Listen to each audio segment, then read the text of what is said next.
que nous puissions lire un texte que nous connaissons bien, au chapitre 3 du livre des Actes. Actes des Apôtres, au chapitre 3, verset 1er.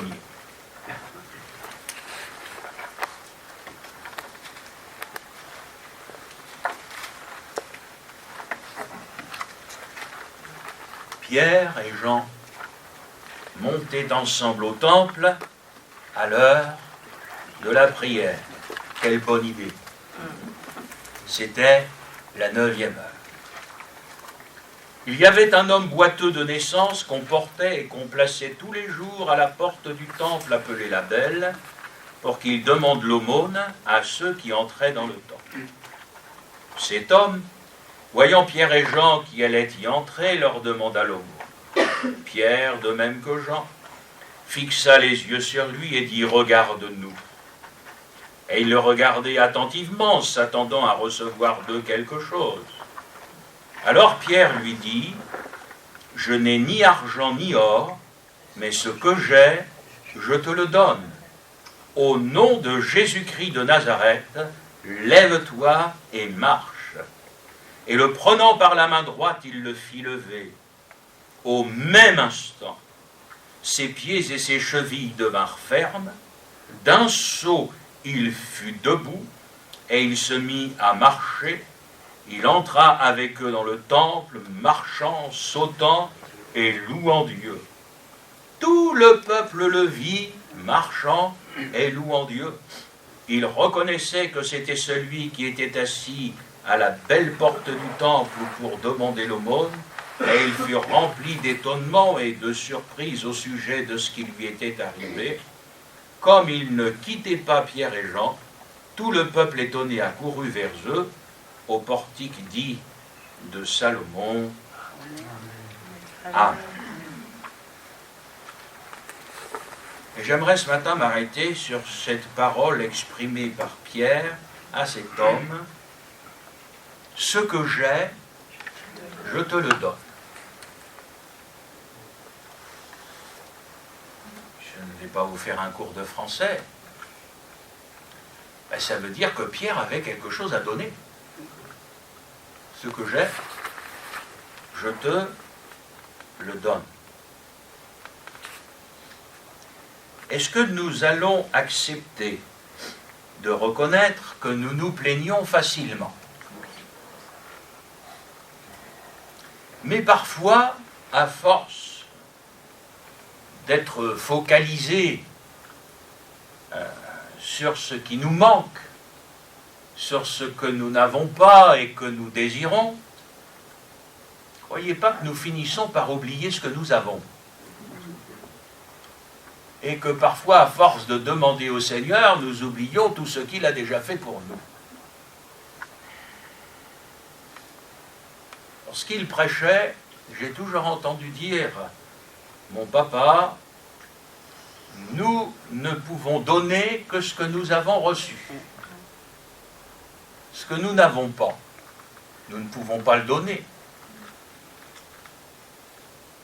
Et ce dont nous avons besoin, ce ne sont pas des choses de la terre. Ce dont nous avons besoin, ce n'est pas ce qui va provenir des efforts de l'homme.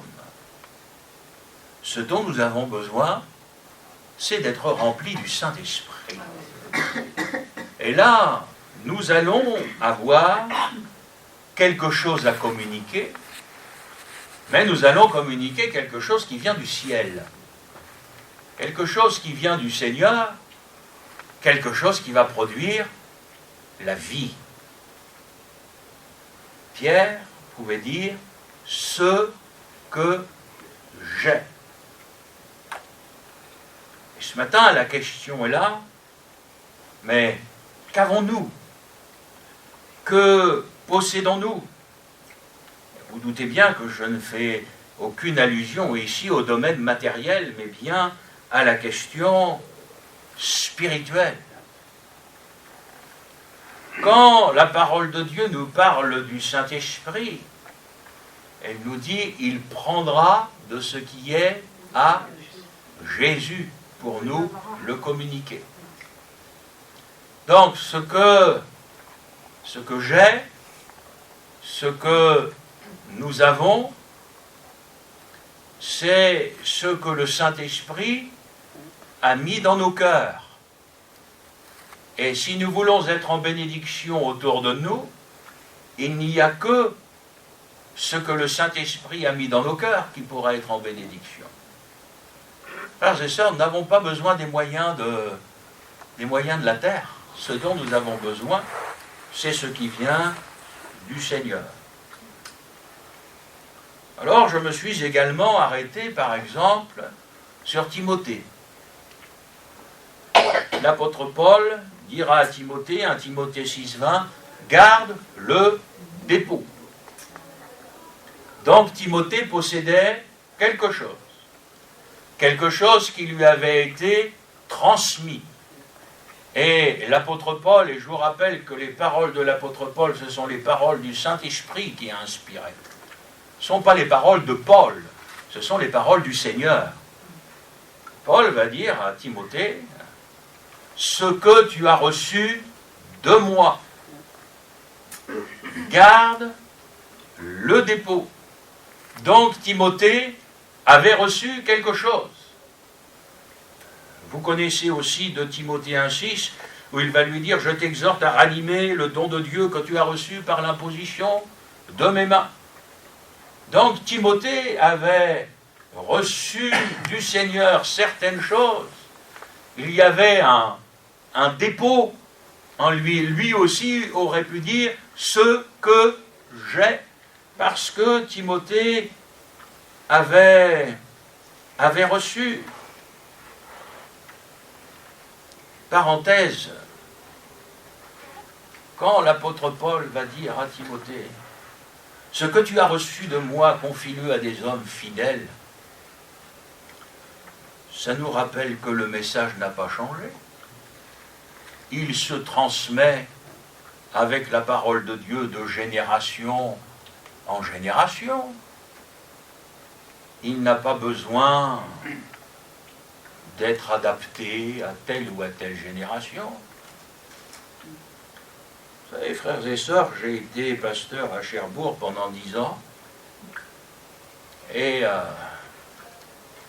j'ai plus du tout eu le temps d'y aller, j'en rêve parfois, mais j'aime la pêche. Et quand j'étais à Cherbourg, j'étais au bord de la mer. Alors vous imaginez qu'il suffisait que j'ai une heure, j'habitais à 500 mètres du bord de la mer, on prenait nos cannes à pêche, on allait pêcher là sur le bord de la mer. Ça fait un bien fou, là, le calme de la mer, l'air et tout ça. Mais je me souviens que dans la rue où nous habitions, il y avait un papy qui allait à la pêche avec un vieux vélo et avec des vieilles cannes à pêche. Nous, on avait du matériel dernier cri, lui, il avait des vieilles cannes à pêche. Mais quand on le voyait remonter la rue avec son vieux vélo, il avait un sac en plastique. Il était toujours plein. Nous, quand on avait pris un poisson ou deux, on était contents.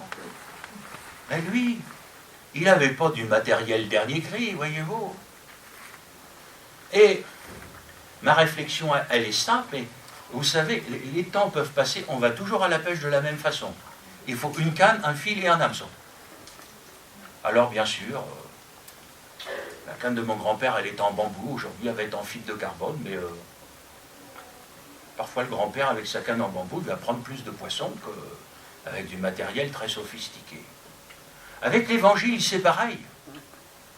L'évangile, c'est un message qui n'a pas besoin d'être transformé. C'est un message qui n'a pas besoin d'être adapté. Alors quand je dis qu'il n'a pas besoin d'être adapté, permettez-moi de mettre quelques guillemets. Vous imaginez que si je vais prêcher la parole de Dieu à la colonie de vacances à des enfants, je vais m'adapter à l'auditoire que j'ai en face de moi et je vais simplifier mon message pour qu'il soit accessible à des enfants, ou qu'il soit accessible à des jeunes, ou qu'il soit accessible à l'Assemblée. Mais je ne vais jamais, jamais, jamais faire autre chose que de prêcher. Je ne vais pas faire des marionnettes, des machins, des trucs, tout ce que vous voulez, ça ne sert à rien. La parole, c'est une parole qui est capable de toucher le cœur des enfants. Moi, il a touché mon cœur, moi j'étais qu'un enfant. Et je crois qu'aujourd'hui, il faut que nous transmettions cette même parole, surtout sans rien changer. Bien que tu joues du piano, David, mais tu n'as pas besoin de faire de la musique derrière moi pendant que je prêche. Et puis, il y a des modes qui arrivent comme ça, vient d'où tout ça, quoi. Le message va être mieux perçu, plus puissant, parce qu'il y a de la musique ou des trucs comme ça derrière.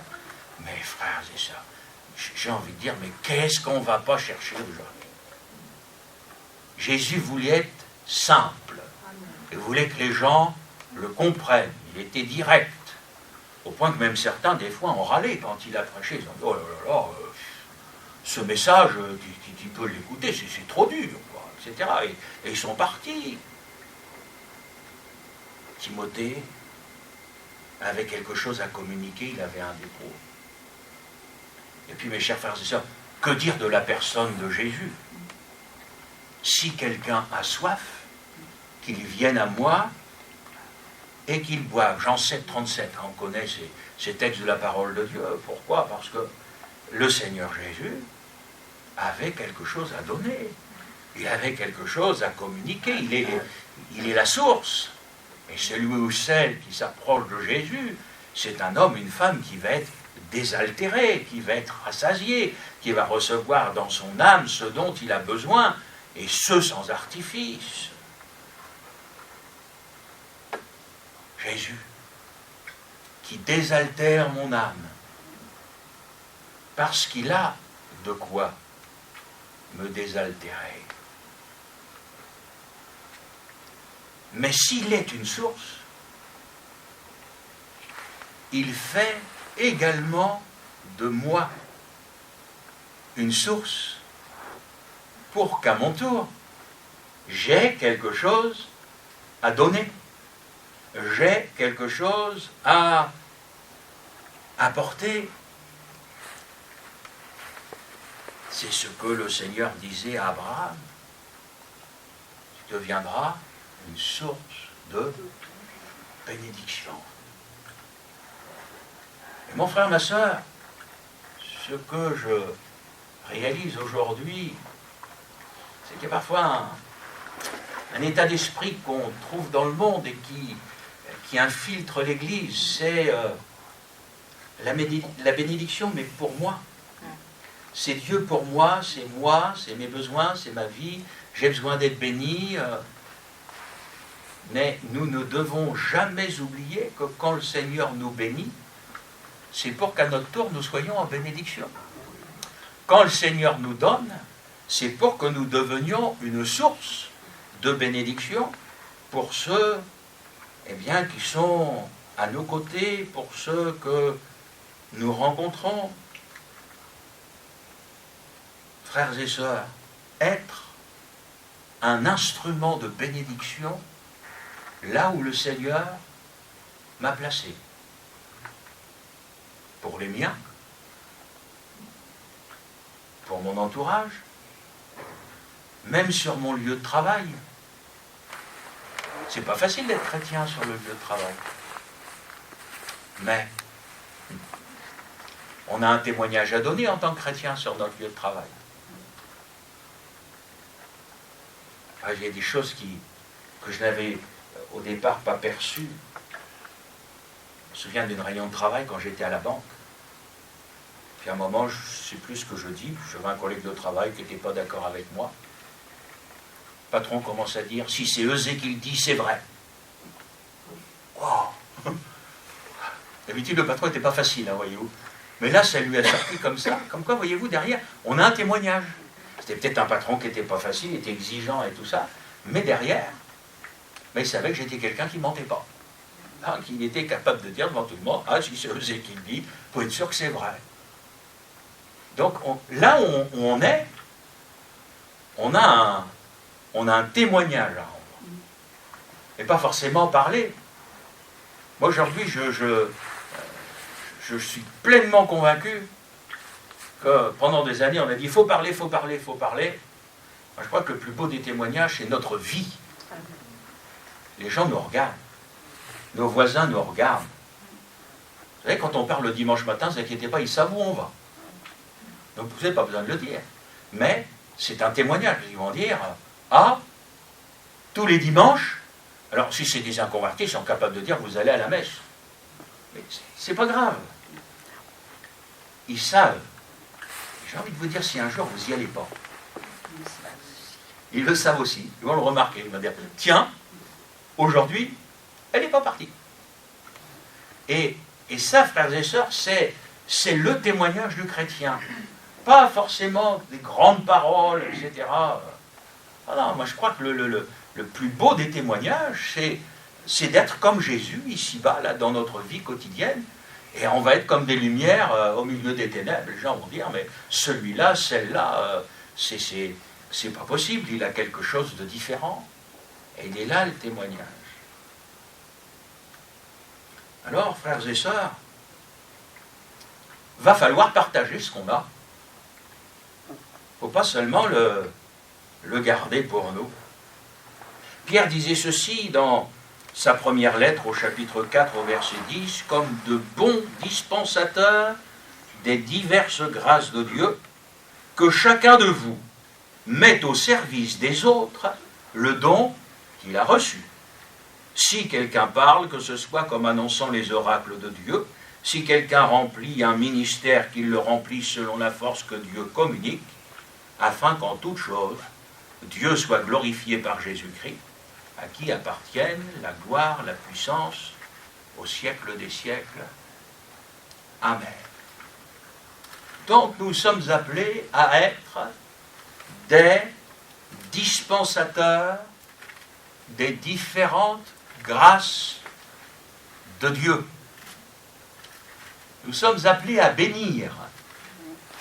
Jésus allait de lieu en lieu faisant du bien. À l'image de notre Seigneur Jésus, nous sommes appelés à être des dispensateurs des grâces dont nous avons été l'objet. Être en bénédiction aux nôtres, autour de nous, mais quelle grâce! Mais souvent le problème c'est l'autre. Souvenez-vous de la parabole du bon samaritain et le contexte dans lequel le Seigneur Jésus va l'apporter. En fin de compte, il va répondre à une question. Qui est mon prochain? C'est qui cet autre? Oui. L'autre. Comment le regardons-nous? N'est-il pas parfois l'objet de nos jugements, voire même de nos critiques? Suis-je pour l'autre un sujet de bénédiction? Ah, ça c'est une bonne question. Parce que c'est ce à quoi vous et moi nous sommes appelés. Être un dispensateur des grâces de Dieu, être un sujet de bénédiction. Mon frère, ma sœur, Dieu nous a bénis. J'ai le droit de dire un amen de temps en temps, ça ne vous étouffera pas. Hein. Il nous a vraiment comblés de grâces excellentes. Mais ce n'est pas pour que nous en jouissions égoïstement. C'est pour que là où je suis aujourd'hui, je sois une source de bénédiction. Ah, mes frères, vous savez, aujourd'hui, je suis un homme âgé, je suis une femme âgée, je ne vois plus personne. Peut-être tu peux prier. Et avec ce temps que le Seigneur te donne, ces disponibilités que tu as maintenant que tu n'avais pas quand tu étais dans la vie active, aujourd'hui, tu peux être dans la prière un pilier pour l'Église du Seigneur. Prier pour l'Église du Seigneur. Et mon frère, ma soeur, si tu ne peux plus faire que ça, tu pourras faire l'essentiel. Parce que moi, je crois que l'essentiel qu'un chrétien doit faire, c'est d'abord de prier. J'aimerais vous dire, Dieu n'en aura jamais fini avec nous. Et je crois que jusqu'à notre dernier souffle, jusqu'à ce que nos dernières forces soient épuisées avant d'aller à la rencontre du Seigneur, le Seigneur nous appellera à être cette source de bénédiction. Et nous appellera à être un dispensateur de sa grâce. Je me souviens d'une brave sœur, je ne peux pas dire autrement, c'est vraiment une brave sœur, mais dont le mari était un converti. Et voyez-vous, cette brave sœur, sans le savoir, elle a tout fait pour que son mari ne se convertisse pas. Moi, quand je regarde la parole de Dieu, la parole de Dieu ne demande pas à celui ou à celle qui vit avec un conjoint converti de lui parler du Seigneur tous les jours. Et la parole de Dieu nous dit de vivre comme un chrétien dans le silence, et c'est ça qui va être un témoignage. Excusez-moi, mais cette sœur, son mari, elle l'a saoulé. C'était, mais il était inconverti, mais c'était tout le temps. Le Seigneur a toutes les sauces comme s'il était chrétien alors qu'il ne l'était pas. Et s'il y a une chose qu'il n'avait pas envie de faire, c'était de devenir chrétien. Pourtant, je vous promets, c'était vraiment une chère sœur. On était obligé de l'aimer, elle était gentille et tout ça, mais pourtant, je me souviens à l'époque, c'est mon père qui était pasteur, plusieurs fois il est intervenu en me disant, ma sœur, mettez plutôt le pied sur le frein que sur l'accélérateur et faites confiance au Seigneur. C'était plus fort qu'elle, il n'y arrivait pas. Voyez-vous, normalement, cette sœur, elle aurait dû être en bénédiction à son mari. Mais par son attitude, elle a fait le contraire. Donc c'est pour ça, moi je crois que la parole de Dieu, c'est ce témoignage vécu. Parfois sans rien dire. Sans rien dire.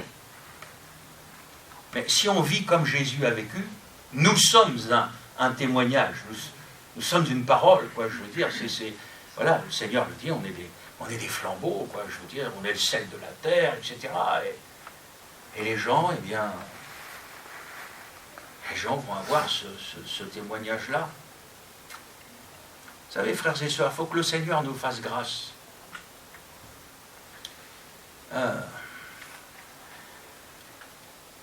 Je ne crois pas,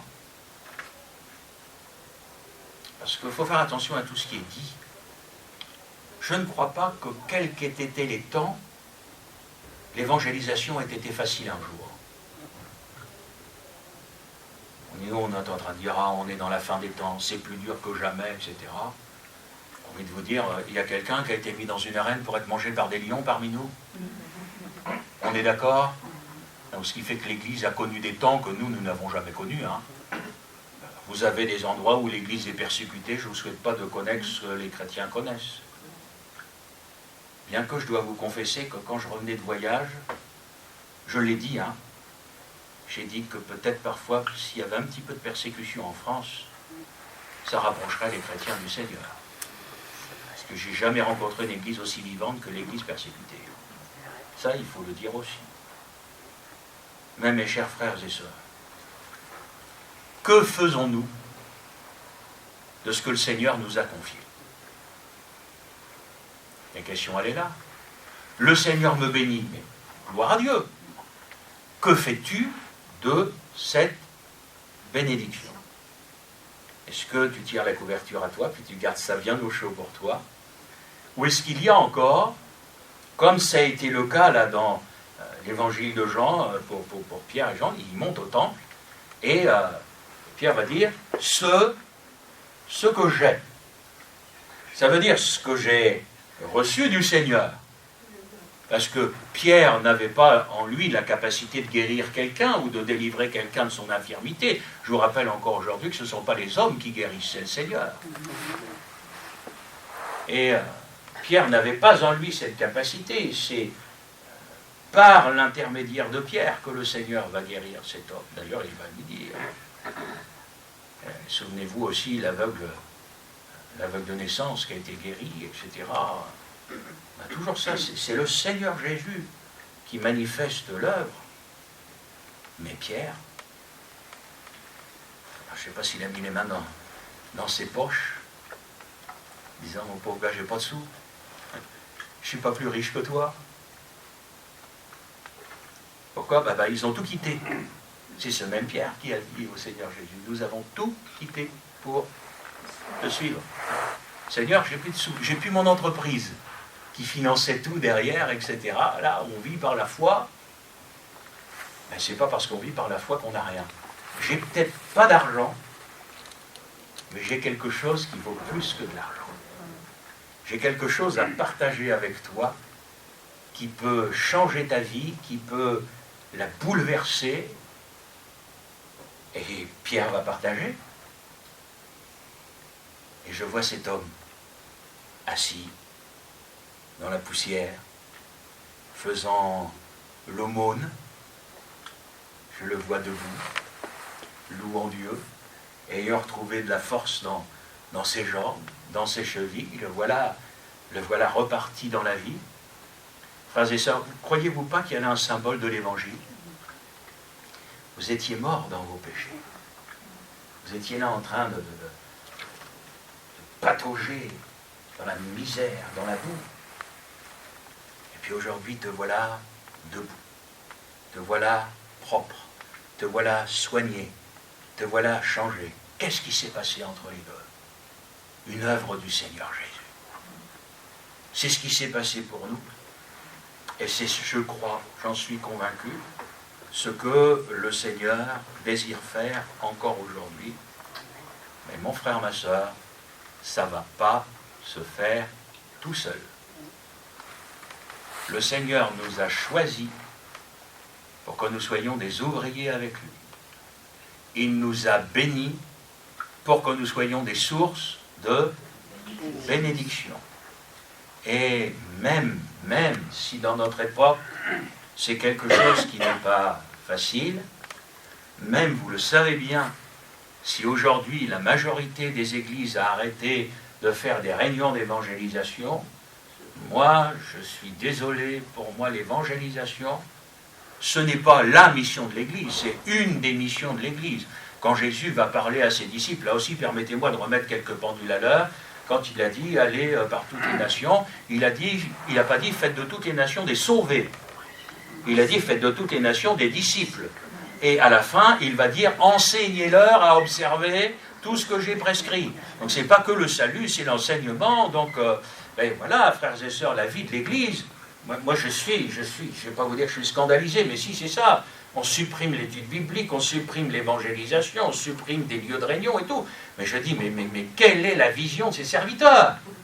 Pour moi, un serviteur, écoutez, voilà, c'est ce qu'on est en train de faire sur moi, on est en train d'ouvrir une œuvre, et puis voilà, on sue, on se fatigue, on fait des kilomètres et tout. Moi, j'ai envie de vous dire, c'est pas quand je serai vieux que j'aurai plus de force qu'il faudra que je fasse ça. Donc, tant que par la grâce de Dieu, moi j'ai des forces, je travaille pour le Seigneur. Alors, bien sûr, frères et sœurs, je vous promets, vous n'êtes pas un poids pour moi, mais j'aurais été plus tranquille en restant tout seul dans mon église à Pont-de-Mer. J'aurais eu moins de travail, je m'occupais de mon église, voilà. Mais un serviteur de Dieu, quand on a reçu le ministère, c'est pas pour, excusez mon expression, c'est péjoratif, mais dire, on n'est pas là pour être comme des fonctionnaires ou des retraités, vous savez, on attend que ça se passe, on est là tranquillement, il y a l'œuvre de Dieu qui est là, il y a les brebis perdues qu'il faut rentrer dans la bergerie. Je suis pas, parce que bibliquement parlant, il ne faut pas qu'on soit des hommes de chiffres. Vous savez, les dénombrements dans la Bible, ça n'a jamais vraiment été source de bénédiction. Hein. Mais quand même, parce que, vous savez, frères et sœurs, je me souviens, alors forcément maintenant que j'ai pris quelques cheveux blancs, quand j'ai des souvenirs, je vais vous parler de 25 ou 30 ans en arrière, où, enfin bon, moi j'ai quand même connu l'église de Rouen plus que remplie. Moi je me souviens, plusieurs fois le frère Copin m'a invité pour des services de baptême, il y avait 800 personnes le dimanche après-midi au service, savait plus mettre les gens, etc. etc. Ils sont où tous ces gens aujourd'hui? Frères et sœurs, moi dans mon cœur je suis triste, parce que je suis convaincu qu'il y a plein de gens dans la nature. Quand je dis dans la nature, c'est des gens qui vont nulle part. Ah. Croyez pas qu'on a quelque chose à faire là? Est-ce que dans votre cœur vous êtes sensible à ça? Non, parce que la question elle est là. C'est de se dire, bah frère, qu'est-ce que vous voulez qu'on... Moi, on m'a dit ça des fois. Frère, qu'est-ce que vous voulez qu'on fasse? Tu ne peux pas essayer d'aller le rechercher, ton frère, tu ne peux pas essayer de le sauver. S'il ne veut pas, c'est pas de ta faute. Mais au moins, tu auras fait ce qu'il faut. Tu ne pourras pas te reprocher un jour de dire, ah, j'aurais dû dire ceci, j'aurais dû... Vous savez, parfois, il y a des gens, on dit, et puis c'est trop tard après. Mon frère, ma soeur, moi je crois qu'on a quelque chose à... De la part du Seigneur, on a quelque chose à faire. Je vais vous en parler tout à l'heure dans les annonces, mais pour moi, vous savez, si le Seigneur nous donne un local comme celui qu'il nous a donné, c'est pas pour rien. Moi, je vis vraiment les choses comme un miracle de Dieu, comme une direction. C'est impressionnant comment les choses se font, j'ai envie de vous dire, bon, quand le Seigneur fait, c'est comme ça. Mais derrière, moi, je suis serviteur de Dieu, et bah, je me suis dit, Seigneur, mais tu nous réserves quoi? Il nous aurait donné une salle comme celle-là, mais là, j'ai envie de vous dire, on a une salle a fait 4-5 fois celle-là, quoi. Je veux dire, Ah, Seigneur. Mon frère, ma soeur, Jésus revient. Plus on va s'approcher du retour du Seigneur, plus les ténèbres vont s'apesantir. Et là, plus ça va être difficile de travailler pour lui. Et reprenons la pensée du Seigneur Jésus, ce matin, je voudrais vous dire, tant qu'il fait encore jour. Je crois que tout ce qu'on peut faire, eh bien, il faut le faire. C'est pas le temps c'est pas le moment de remettre à demain, c'est pas le moment de chercher des excuses. Frères et sœurs, je suis comblé parce que c'est mon exaucement de prière. Je vais enfin pouvoir refaire des réunions d'évangélisation. Amen. Si vous saviez là-dedans comment... Ah là là là là. Mais mon frère, ma soeur, j'ai pas envie de prêcher à des chaises vides. Donc, moi, je serai là. Je resterai le dimanche après-midi, jusqu'au soir. Je prêcherai l'évangile. Mais c'est pas moi qui vais aller courir. C'est pas moi qui vais aller témoigner, etc. Il va falloir que ce soit vous qui m'ameniez les âmes et vos frères qui vont prêcher l'évangile. C'est aux chrétiens d'amener les âmes pour qu'elles entendent l'évangile. Et là, c'est pas un moment où, voilà, le Seigneur me bénit, on est bien ensemble, on a un bon petit groupe, etc. Vous savez, moi je bénis Dieu pour ce noyau confort, mais si ce groupe est amené à se développer, ce groupe va aussi changer. On ne sera plus seulement entre nous, bien autour de notre petite table le lundi soir, etc. Il faut accepter justement que l'œuvre du Seigneur, elle se développe.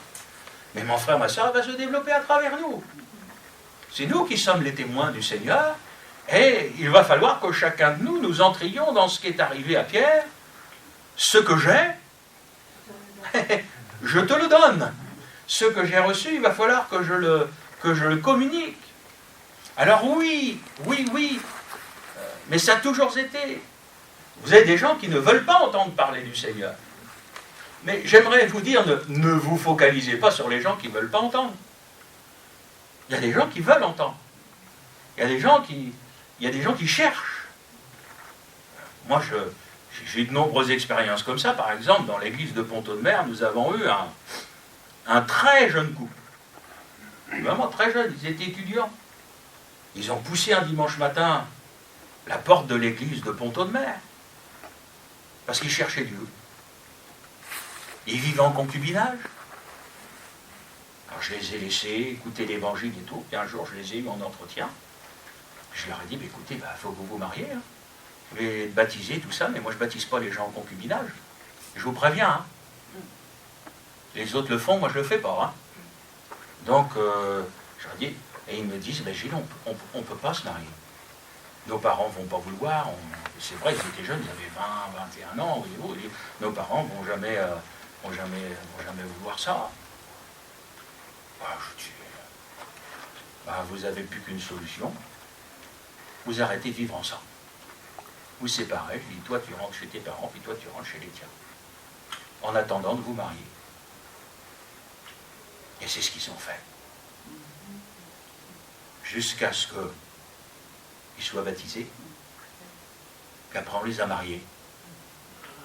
C'est même nous qui avons fait leur mariage. Vous ne pouvez pas compter sur leur famille.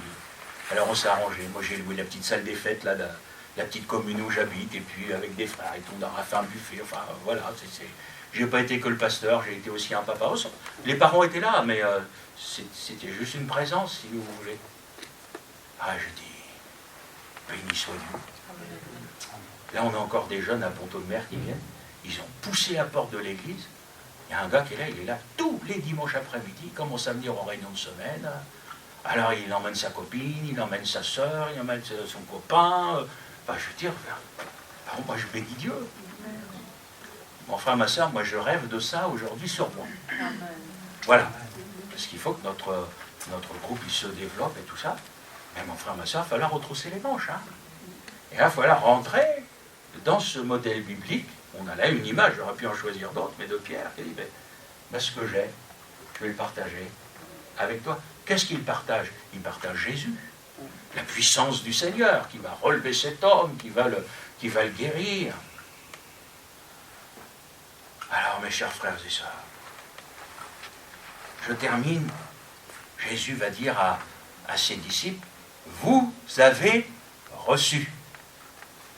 Mais il va ajouter un mot derrière. Il va leur dire, vous avez reçu gratuitement.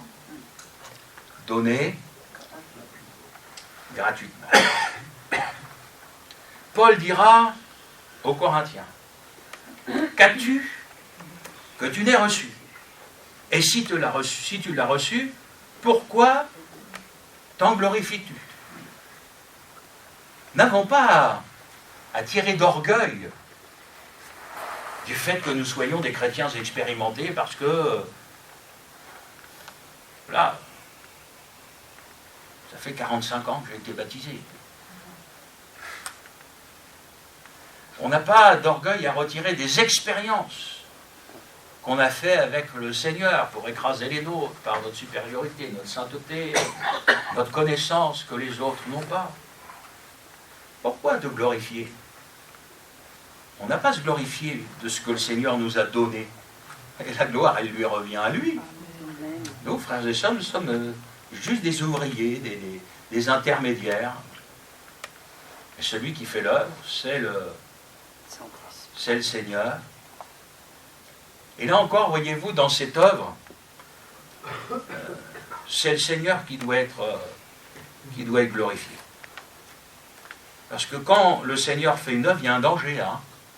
C'est qu'on élève l'homme, ou qu'on élève une église. Et de vous dire, vous savez, une église, quelle qu'elle soit, ce sont des murs. Hein. La véritable église, c'est nous, ce ne sont pas des bâtiments. Hein. Donc,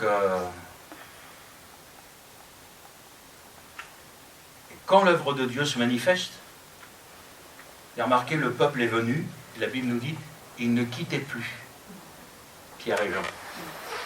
Ces gens ont vu la gloire de Dieu. Ils ont vu la puissance du Seigneur se manifester. Ils ont entendu les paroles. Et ce qui fait que ces gens-là, ils ont continué à suivre.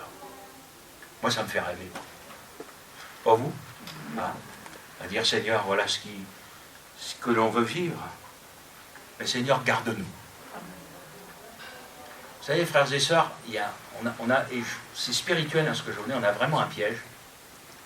C'est que parfois, quand on a en face de soi, bibliquement parlant, bien évidemment, des choses avec lesquelles on n'est pas d'accord, il faut qu'on fasse attention à notre chair. Parce que le piège, c'est de se croire mieux. Parce que nous, on ne fait pas ça. On ne va pas là, on n'est pas d'accord avec ça. Quelque part, on se dirait, non. Nous ne sommes pas des meilleurs que les autres. Parce que quand on dit ce qu'on ne fait pas, on oublie de dire ce qu'on fait encore. Et j'ai envie de vous dire, quand on met à plat ce qu'on fait encore, c'est au pied de la croix qu'on vient se trouver. Donc, que le Seigneur nous garde tout sentiment de supériorité, etc. Moi, je vous dis, frères et sœurs, il y a des choses, il faut les juger avec la parole de Dieu. On a le droit de ne pas être d'accord. Après, c'est chacun qui devra rendre des comptes à Dieu pour lui-même. Et certains, même des serviteurs de Dieu, même des pasteurs qui prêchent, etc., ils auront des comptes à rendre, mais pas à nous. Ils auront des comptes à rendre à Dieu. Donc c'est pas à nous de rentrer dans tout cela. Nous, on a des positions à prendre, mais surtout que le Seigneur nous garde de l'orgueil. Parce que si jamais, à un moment quelconque, on se croit quelqu'un, on croit que notre Église est supérieure ou quoi que ce soit, moi je vous le dis, les carottes sont cuites. Si vous mêlez l'orgueil, c'est fini. Fini, fini. Aussitôt. On va tomber dans la religiosité, voilà, etc. J'ai presque envie de vous dire, on va faire un club des anciens d'ici, de là, de machin. C'est pas ça que le Seigneur nous appelle. Mais vraiment, c'est cette pensée que le Seigneur a mis sur mon cœur. Vraiment, frères et sœurs. Le Seigneur nous a bénis, il nous a sauvés, il nous a bénis.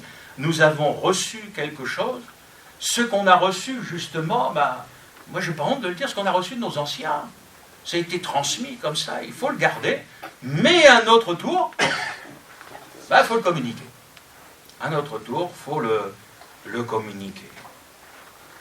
Et je vais terminer avec Luc 6, 38, où Jésus dit « Donnez, et il vous sera donné. »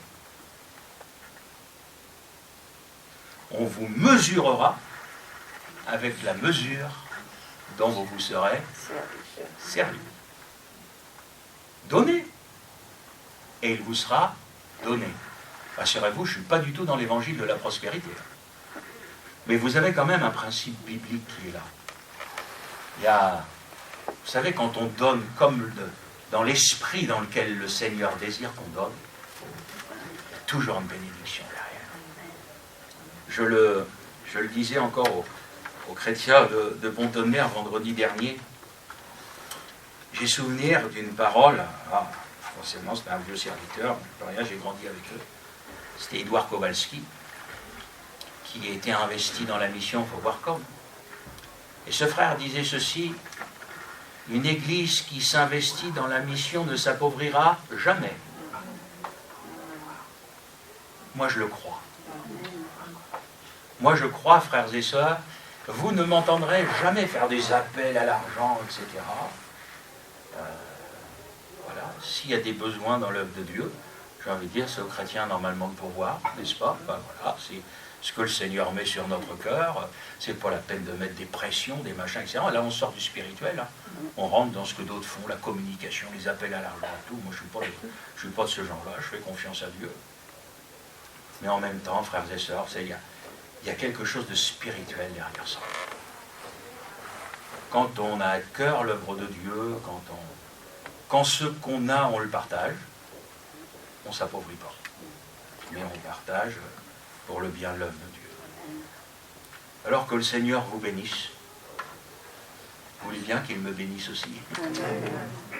Et de dire, voilà Seigneur, il y a des choses encore aujourd'hui qui nous dépassent, hein. Mais comme c'est Dieu qui pilote, on lui fait confiance. Et le Seigneur manifestera sa grâce. On prie ensemble.